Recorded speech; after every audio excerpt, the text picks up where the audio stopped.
नमस्कार मित्रांनो, महाराष्ट्र अभियान माहिती केंद्रामध्ये आपले हार्दिक स्वागत. देशासह राज्यातील हवामानात अनेक मोठे बदल झाले असून आजपासून पुढील 4 दिवस मुसळधार पाऊस पडणार आहे, असा अंदाज भारतीय हवामान खात्याने वर्तवला आहे. सध्या उत्तर पश्चिम बंगालचा उपसागर आणि लगतच्या परिसरात कमी दाबाचे क्षेत्र तयार झाले आहे. त्याच्या प्रादुर्भावाने पुढील आठवडाभर पूर्व आणि मध्य भारतात अतिमुसळधार पावसाची शक्यता आहे.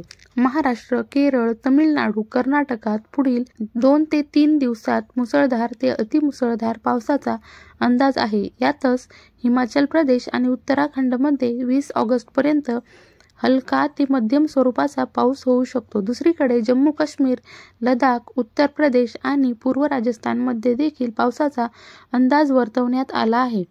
उत्तराखंडमध्ये मुसळधार पाऊस. उत्तराखंडमध्ये सध्या जोरदार पाऊस सुरू असून श्रीनगर जिल्ह्यात 2 ठिकाणी दरड कोसळल्याच्या घटना घडल्या. परिणामी ऋषिकेश बद्रीनाथ महामार्ग शुक्रवारी 1.5 तासांहून काळ ठप्प होता.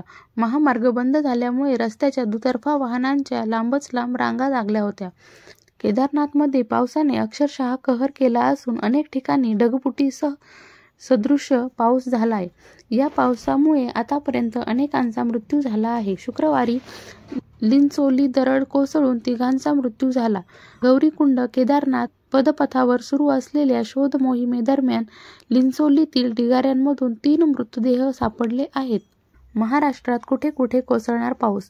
भारतीय हवामान खात्याने आजपासून महाराष्ट्रात पावसाचा इशारा दिला आहे. विदर्भातील बुलढाणा, अकोला, अमरावती, वर्धा, वाशिम, यवतमाळसह अनेक जिल्ह्यात पावसाचा येलो अलर्ट दिला आहे. मराठवाड्यातील छत्रपती संभाजीनगर, जालना, बीड, धाराशिव, परभणी, लातूर, नांदेड आणि हिंगोली जिल्ह्यात देखील काही ठिकाणी पावसाची शक्यता आहे. मध्य महाराष्ट्रातील पुणे, सातारा, सांगली, कोल्हापूर, सोलापूर, नगर आणि जळगाव या जिल्ह्यात देखील काही ठिकाणी जोरदार पावसाचा येलो अलर्ट हवामान विभागाने दिला आहे.